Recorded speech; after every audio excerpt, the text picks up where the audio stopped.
શહેરના નાગરિકોના હિત માટે તમારે કડક નિર્ણય લેવા પડે. બાળકો મરી જાય, લોકો ગટરમાં ડૂબીને મરી જાય, આજે જ દિવસ ગાડીથી પાણીના ટેન્કરથી માણસ કચડીને મરી જાય.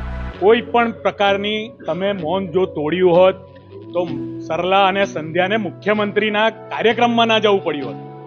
અમે એકવાર એ બેનના ઘેર ગયા નહીં, એમની જોડે એમનો વિશ્વાસ ના કેળવ્યો, તમે ચૂપ રહ્યા.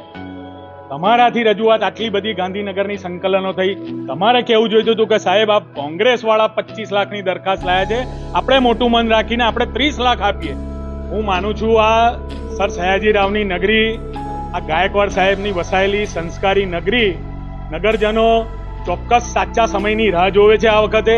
કારણ કે આ નગરજનોએ કૂવા પણ જોયા છે, ડોર ટુ ડોરથી કચડાઈને માણસોય મરતા જોયા છે, પૂરના પાણી તમામ લોકોના ઘરમાં ઘૂસ્યા છે, અને હજુ સુધી તમે કેટલા એવા ભાગ છે જ્યાં 1 રૂપિયાની સહાય નથી કરી. આવનારા દિવસમાં તમે પીપીપી મોડલથી આખા શહેરને વેચી માર્યું છે અને જનતા જાણે છે. ચોક્કસ આવનાર દિવસમાં જનતા એનો જવાબ આપશે અને એ વોટિંગ કરીને જ આપશે. ચોક્કસ અમે કોઈ પણ પ્રકારની એવી એમાં ના રહેતા કે અમે વોટ માંગીશું વિકાસના નામ પર, વોટ માંગીશું સાહેબના નામ પર, વોટ માંગીશું હિન્દુત્વના નામ પર.